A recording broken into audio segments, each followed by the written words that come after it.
The massive alien ship Nexus Dawn moved quietly through the dark space near the edge of what their star maps called Sector 7 Delta. Commander Velthar stood on the bridge, his blue skin shining under the soft lights. His large eyes studied the screens in front of him. The Hydrian had been exploring space for over 30 years, meeting new species and making first contact with civilizations across the galaxy. "Commander," called Science Officer Crix from his station. The insect-like alien's forearms moved quickly over his controls. "I'm detecting something unusual ahead." Velthar moved closer to Crix's station. His webbed feet made soft sounds on the metal floor. "What kind of unusual?" "A ship, sir. Unknown design. It appears to be drifting." Crix's large compound eyes reflected the data on his screen. "The vessel is approximately 2 kilometers in length. Metal construction, very basic technology from what I can see." The commander felt excitement rise in his chest. A new species meant new knowledge for the Galactic Coalition. It also meant the possibility of new friends or new threats. "Life signs?" "Minimal, sir. Maybe 50 to 60 beings aboard. The ship appears heavily damaged." Crix paused, studying his readings more carefully. "Commander, this is strange. The damage patterns don't match any known weapons in our database." Velthar called for the ship's main screen to show the unknown vessel. What appeared before them made several crew members gasp. The ship was enormous and looked like it had been through hell. Large holes dotted its hull. Pieces of metal hung loose from its sides. Burn marks covered most of its surface. "By the depths," whispered Navigation Officer Yelmora. What could have done that much damage? The unknown ship looked like a massive gray box with weapons sticking out from every surface. It had no elegant curves like Coalition ships, no beautiful designs or artistic touches. It was built for one purpose only, and that purpose was clearly war. "Sir," Crix said, his voice excited, "I'm reading the ship's construction materials. This is fascinating.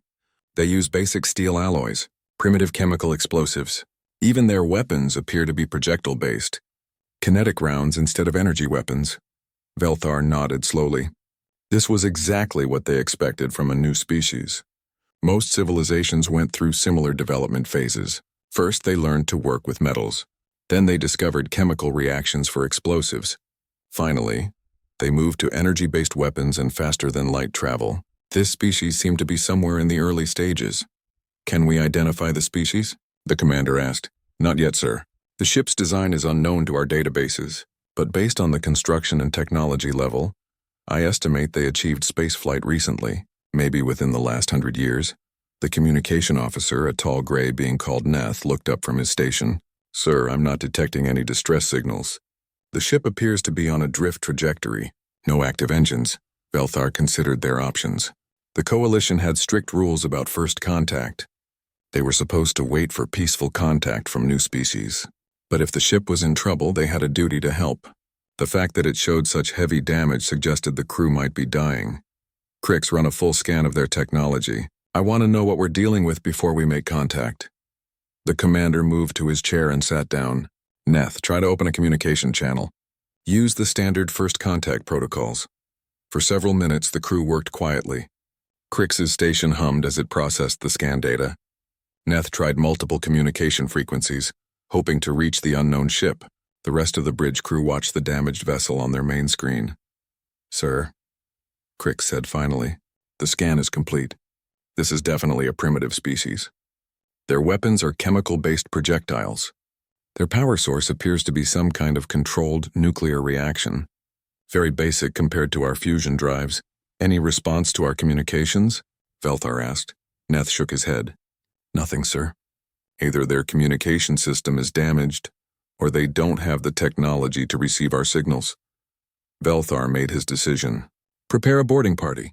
Medical team, science team, and security. We'll dock with their ship and offer assistance." He paused, looking at the damaged vessel again. "And Crix, bring your scanning equipment. If this is a new species, we need to document everything for the Coalition." Dr. Nixara, the ship's chief medical officer, spoke from her station. The ethereal being's voice sounded like wind through crystals. "Commander, should I prepare for unknown biology? We don't know what these beings breathe or what might be toxic to them." "Good thinking, Doctor. Prepare for multiple atmosphere types, and bring portable life support in case we need to evacuate survivors." Within an hour, the boarding party was ready. 12 Coalition members stood in the docking bay, wearing protective suits and carrying equipment. Velthar led the group with Crix close behind carrying his mobile scanner. Dr. Nixara brought medical supplies, while Security Chief Gorth and his team carried stunners in case the unknown species proved hostile. The Nexus Dawn moved carefully toward the damaged ship. Their docking systems extended, looking for a compatible airlock.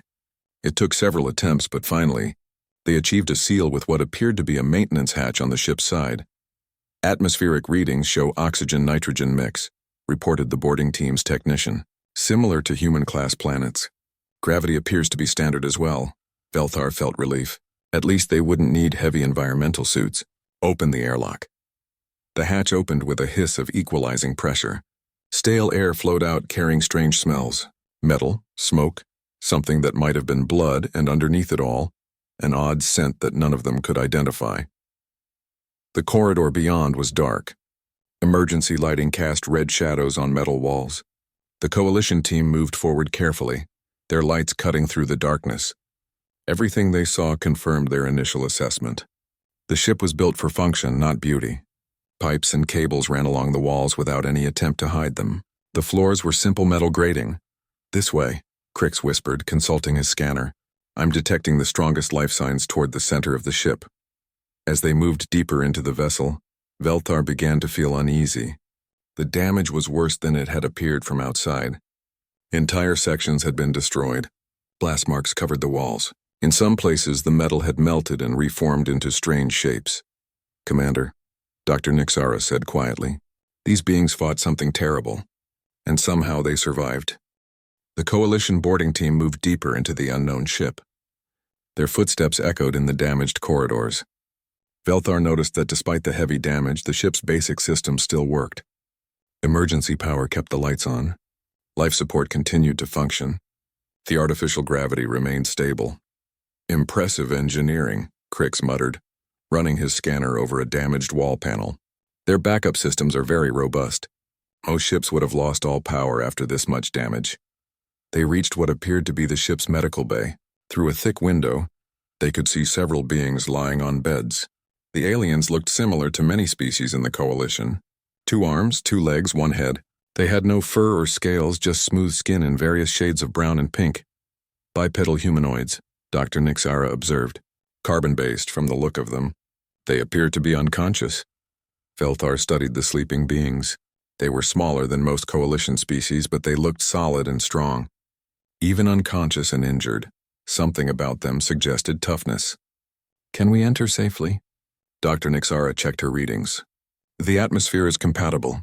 I'm not detecting any dangerous pathogens." She paused. "Commander, these beings are hurt, but they're not dying. Their vital signs are stable. It's almost like they're in some kind of healing sleep." Security Chief Gorth, a large reptilian being, moved to the door controls. His thick fingers worked carefully with the unknown technology. "Simple mechanical locks," he reported. "Very basic, but effective." The door opened with a soft hiss. The medical bay was clean and organized despite the ship's damage. Several of the unknown beings lay on beds connected to machines that beeped softly. The Coalition team entered carefully. Crix immediately began scanning everything with his equipment. Fascinating. Their medical technology is primitive but clever. These machines monitor heart rate, brain activity, blood pressure, all mechanical and electronic systems. No bioneural interfaces. Dr. Nixara approached the nearest bed. A male being lay unconscious, breathing steadily. His dark hair was cut short. Several scars marked his face and arms. "This one appears to be their captain," she said, noting the symbols on his uniform. Li Dongwu, according to his identification tag. On another bed lay a female with longer black hair. Her uniform was different, showing technical symbols. "Park Jin-ae," Dr. Nixara read from her tag. Possibly their weapons officer. Velthar watched his team work. Something felt wrong, but he couldn't identify what. "Crix, what's your assessment of their technology level?" The insectoid scientist looked up from his scanner. "Very basic, Commander. Chemical projectile weapons. Explosive shells. Their computers use simple binary processing. No quantum systems. No neural networks. It's exactly what we'd expect from a species that just reached the stars." "Then how did they survive whatever attacked them?" Velthar asked. Crix paused his scanning. "That's the question, isn't it?" The damage patterns on this ship suggest they fought something with energy weapons far more advanced than their own technology. Dr. Nixara was examining another unconscious being. This one was older, with gray in his hair and deep lines around his eyes. His hands were scarred and calloused. "This being has seen many battles," she said. "Multiple old injuries, all healed. Commander, I don't think this was their first fight."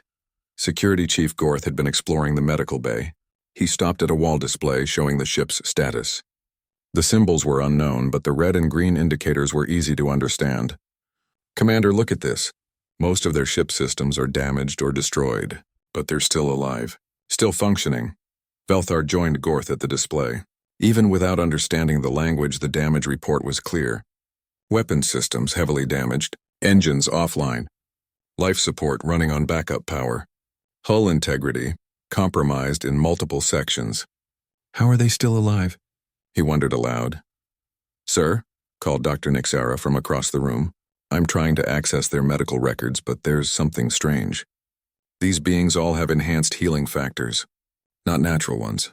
Artificial augmentations." Crix looked up sharply. "Artificial?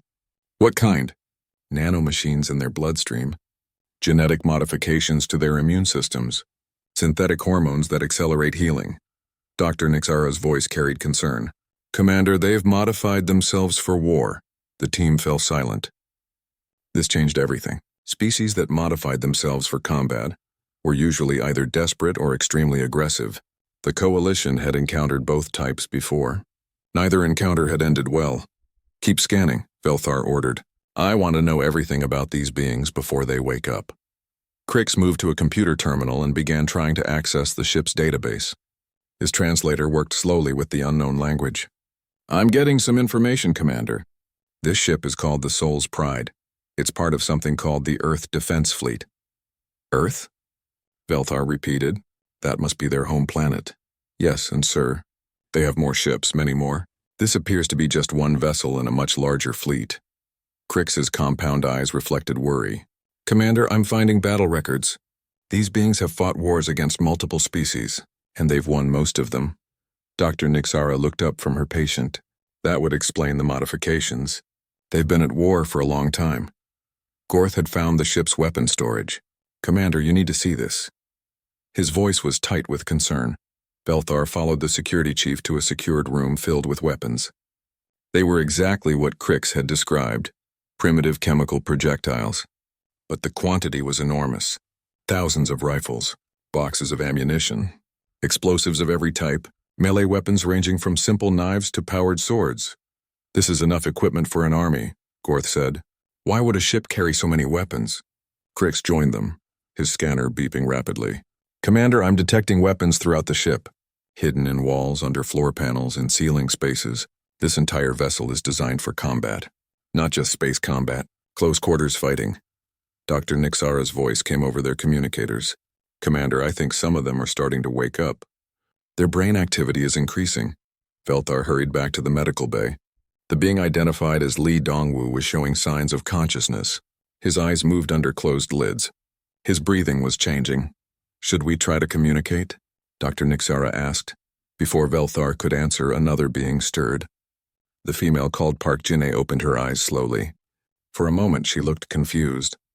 Then her gaze fixed on the Coalition team. Her reaction was not what they expected. No fear, no confusion. She simply watched them with calm, calculating eyes.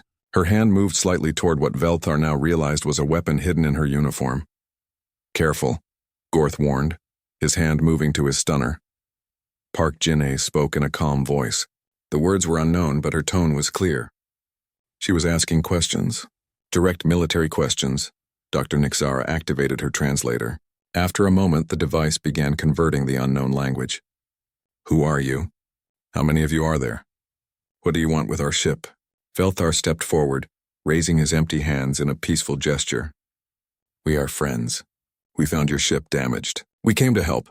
Park Jinne listened to the translation. Her expression didn't change. She asked another question. "Are you Coalition?" The translator reported. The question surprised Velthar. How did she know about the Coalition? "Yes, we are." "How do you know of us?" A small smile appeared on Park Jinne's face. It was not a friendly smile, We know many things, the translator said. The question is, what are you going to do about it? Captain Lee Dongwu opened his eyes slowly. For a moment he lay still, listening to the sounds around him. Alien voices speaking in unknown languages, equipment beeping, the soft hum of life support systems running on backup power. He could smell the strangers in his medical bay, different scents that his enhanced senses cataloged automatically. Without moving his head, he counted them. 6 aliens, various species, armed but not actively threatening. His tactical officer, Park Jin-ae, was awake and talking to them. Good. She would gather intelligence while he assessed the situation. Captain, Jin-ae said in Korean, not looking at him. We have visitors. Coalition species. They claim they came to help. Lee kept his breathing steady, pretending to still be unconscious. How many ships? He asked quietly. Unknown. At least one large vessel. They docked with us through the maintenance hatch. Lee processed this information. The coalition was real then. Earth's long-range scouts had reported contact with various alien species, but this was their first direct encounter. It was also terrible timing. The Soul's pride was badly damaged after their fight with the Devourer hive ship. The insect-like alien was scanning everything with some kind of device. The blue-skinned one appeared to be their leader. A tall gray alien worked with communication equipment. A reptilian creature stood near the weapons, clearly security. An ethereal being examined the medical equipment. The 6th alien monitored the ship's systems. Dr. Song Hyo-rin, the ship's chief medical officer, stirred on a nearby bed. Lee caught her eye and made a small hand signal. Stay quiet. Observe. She nodded slightly. Your technology is very basic, the insect alien was saying through a translation device. How did you survive the attack that caused this damage? Jin-ae's smile remained cold. We're hard to kill. The damage patterns suggest you fought something with advanced energy weapons, the blue leader said. What attacked you? Devourers, Jin-ae replied simply. The aliens exchanged looks. The translation device worked for a moment. Then the blue leader spoke again. We don't know the species. Devourers? Hive mind. Silicon-based. They consume organic matter and technology to grow their ships and armies. Jin-ae sat up carefully, her hand still near her concealed sidearm. They had a hive ship in this sector, Class 7, about 10 kilometers long. The reptilian security chief made a shocked sound. 10 kilometers? That's larger than our biggest dreadnoughts. How did you survive? Jin-ae looked at him with mild interest. We killed it. Silence filled the medical bay. Lee watched the aliens process this information. Their leader, the blue one, seemed to be having trouble believing it. You killed a 10-kilometer ship? The blue alien asked. Eventually. Jin-ae checked her injuries, moving her arms and legs to test for damage. Took 3 days of fighting. We lost most of our escorts, but yes, we killed it. The insect alien, Crix according to his name tag, was scanning Jin-ae directly now. Your biology is modified. Enhanced healing, improved reflexes, strengthened bones. You've changed yourselves for war. Of course, Jin-ae said as if this was obvious. Space is dangerous. We adapted. Dr. Song Hyo-rin sat up slowly, drawing the alien's attention. She looked around the medical bay, taking in the situation quickly. Jin-ae status report. Coalition First Contact Team, Doctor. 6 aliens, 1 ship minimum. They found us drifting after the Devourer engagement. Song nodded and stood up, moving to check on the other injured crew members. The aliens watched her work, noting how efficiently she operated despite having just regained consciousness. How many of you are awake? The blue leader asked. Enough, Song replied, not looking up from her work. Lee decided it was time to take control. He opened his eyes fully and sat up, drawing immediate attention from all the aliens. Several of them stepped back instinctively. I am Captain Lee Dongwu of the Earth Defense Fleet vessel Soul's Pride, he said calmly. You are aboard a human military ship. State your intentions. The blue alien stepped forward. I am Commander Velthar of the coalition vessel Nexus Dawn. We found your ship drifting and came to offer assistance. Lee studied Velthar carefully. The alien seemed genuine, but Lee hadn't survived 15 years of deep space warfare by trusting easily. Thank you for your concern. We are managing our repairs. You may return to your ship. Captain, the insect alien called Crix said, we're curious about your recent battle. The Devourers you mentioned. We have no record of this species. They're from outside the galaxy, Lee explained, standing up slowly. The aliens tensed, but he made no threatening moves. They arrive every few decades to harvest worlds. We've been fighting them for 20 years. 20 years? Commander Velthar sounded shocked. You've been at war for 20 years? We've been at war for much longer than that, Dr. Song said from across the room. The Devourers are just the latest threat. Sergeant Kim Tae-wan woke up on another bed. The Marine looked around quickly, assessed the situation, and reached for his weapon before Lee stopped him with a gesture. Stand down, Sergeant. We have guests. Kim nodded but remained alert. Lee noticed that the aliens were watching Kim carefully. Good. They were learning that humans woke up ready to fight. Captain, Commander Velthar said, perhaps we could help with your repairs. The Coalition has advanced technology that might speed your recovery. Lee considered this. What do you want in return? Information. Cultural exchange. The opportunity to learn about your species. And if we refuse, the question hung in the air. Lee watched the aliens carefully. Their leader seemed peaceful, but Lee could see weapons on several of them. The reptilian one was clearly military. You're free to leave, Velthar said finally. We don't force contact with new species. Navigator Yoon So-young stirred on her bed, followed by Communications Officer Han Woo-jin. As each human woke up, they quickly assessed the situation and took defensive positions without being ordered. The aliens noticed this immediately. Your crew is very disciplined, the Gray Communications Officer observed. We have to be, Lee replied. Space doesn't forgive mistakes. Crix was scanning the newly awakened humans. Captain, your entire crew shows signs of combat modification. Enhanced reflexes, improved cardiovascular systems, strengthened skeletal structure. This level of augmentation suggests extensive warfare. You modify your own biology for war, the ethereal medical officer said. It sounded like an accusation. Dr. Song looked up from her work. We modify ourselves to survive. There's a difference. Is there? The medical officer asked. Yes, Lee said firmly. We don't seek out war, but when war finds us, we're ready. Engineer Ko Hai-jin woke up and immediately began checking the ship's status on a nearby display. After a moment, he reported in Korean. Captain, main engines are offline, but we can restore them in 6 hours. Weapons are at 40% capacity. Hull breaches are sealed. We're space-worthy, Lee nodded. Good work, Chief. The aliens had been listening to the translation. Commander Velthar looked concerned. Your ship took massive damage. How are you repairing so quickly? Practice, Ko Hai-jin said simply. You've done this before? Crix asked. Many times, Lee confirmed. The Soul's Pride has been destroyed and rebuilt 17 times. This is just another repair cycle. The aliens stared at him in shock. Finally, Commander Velthar found his voice. 17 times. War is expensive, Lee said. But we keep fighting because the alternative is extinction. Combat medic Choi Min-ho opened his eyes and immediately reached for his medical kit. Without saying a word, he began checking on the wounded crew members. Working alongside Dr. Song, the aliens watched him move with practiced efficiency, treating injuries while simultaneously scanning for threats. Your medical training is impressive, Dr. Nixara observed. He woke up and immediately began working. Min-ho has been doing this for 8 years, Dr. Song replied. He's treated battlefield injuries in 17 different combat zones. Crix looked up from his scanner.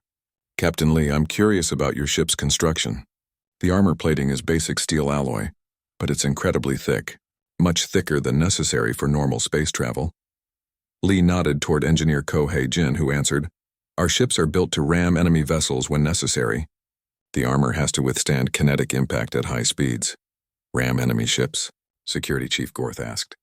That would destroy your own vessel. Sometimes, Lee agreed. But it also destroys the enemy. It's an acceptable trade.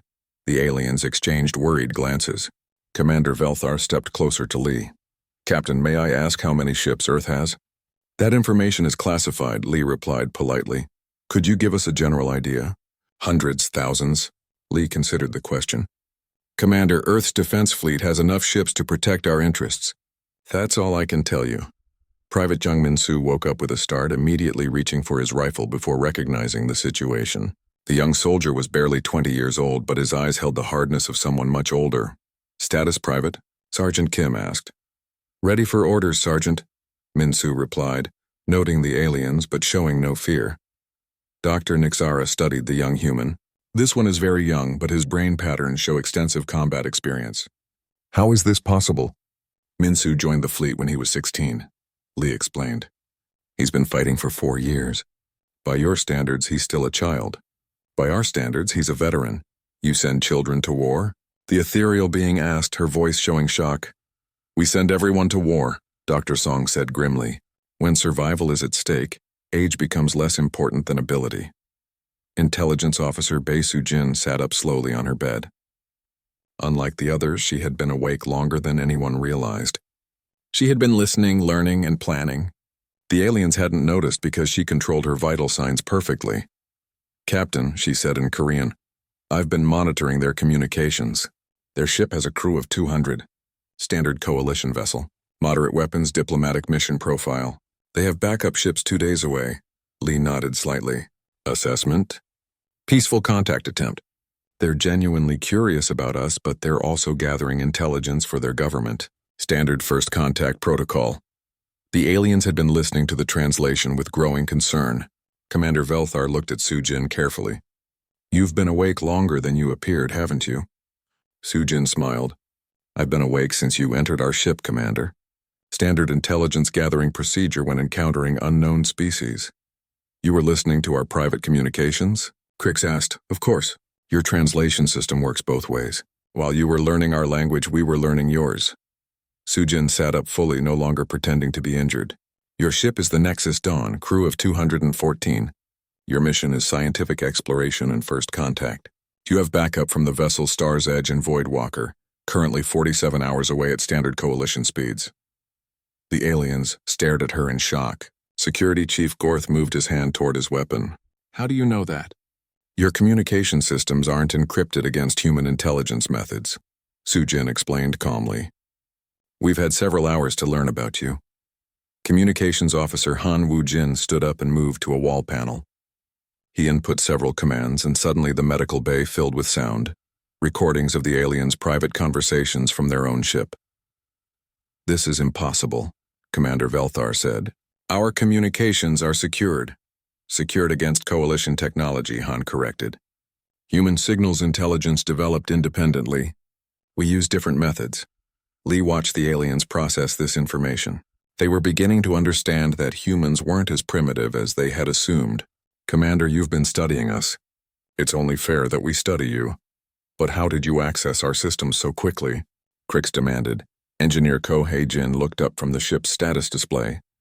Your docking system's connected to our maintenance ports. Standard procedure is to monitor any external connection for security purposes. Your ship's computer tried to access our systems, so our computer accessed yours. That's not how it's supposed to work, the Gray Communications Officer said weakly.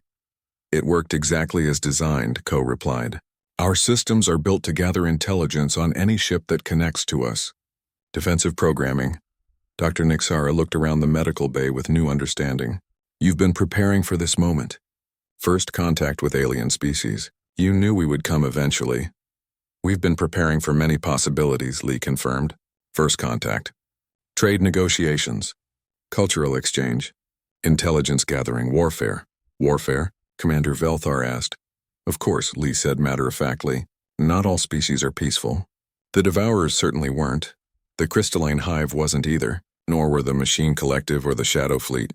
The aliens fell silent. Finally, Crix found his voice. How many species have you fought? Hostile species. 12 major conflicts, 37 minor engagements, Soo-jin recited from memory. Peaceful contact with 6 species, trade agreements with 3, mutual defense pacts with 2. You've fought 12 different species? Commander Velthar sounded stunned. Fought and defeated, Lee corrected. We don't start wars, Commander, but we finish them. Sergeant Kim stood up and moved to check the ship's weapon systems. Captain, weapons are online. Backup power is stable. We can defend ourselves if necessary. The aliens tensed at his words, but Lee raised a calming hand. Routine security check, Commander. We're not threatening you. Yet, Private Minsu added quietly, earning a sharp look from Sergeant Kim. Minsu, Lee said warningly. Sorry, Captain, but it's true. We're not threatening them yet. Dr. Nixara studied the young soldier. You would fight us if ordered? I would fight anyone if ordered, Minsu replied honestly. That's what soldiers do. even though we came to help? Especially then, Sujin interjected. Help can be a cover for invasion. We've seen it before. Commander Velthar looked around the medical bay at the humans. Every one of them was alert, ready, and completely unafraid despite being outnumbered and on a damaged ship. Captain Lee, are all humans like this? Like what? Lee asked, ready to fight at any moment. Unafraid of superior numbers or technology. Lee considered the question. Commander, humans come from a planet where everything tries to kill us. The weather, the animals, the plants, diseases, natural disasters. We learned to survive by being ready for anything. When we reached space, we found it was just another hostile environment. But surely not all humans are warriors, Dr. Nixara said. No, Lee agreed. We have farmers, teachers, artists, scientists. But even our farmers know how to fight. Even our artists understand tactics. Even our children learn to defend themselves. Because you have to, Commander Velthar said, beginning to understand. Because we choose to, Lee corrected. We could surrender when attacked. We could submit to stronger enemies. We could accept extinction. Instead, we choose to fight. We choose to survive. We choose to win. The medical bay fell quiet except for the soft beeping of monitors and the hum of life support. The aliens were finally beginning to understand what they had discovered. The tension in the medical bay grew thicker as more humans regained consciousness. Each one followed the same pattern. Wake up, assess threats, take position, await orders. The aliens watched this process with growing unease. Commander Velthar decided to try a different approach. Captain Lee, perhaps we could discuss cooperation between our species. The Coalition values peaceful relationships with new civilizations. Lee nodded thoughtfully. What kind of cooperation? Technology sharing, cultural exchange, trade agreements, mutual defense pacts.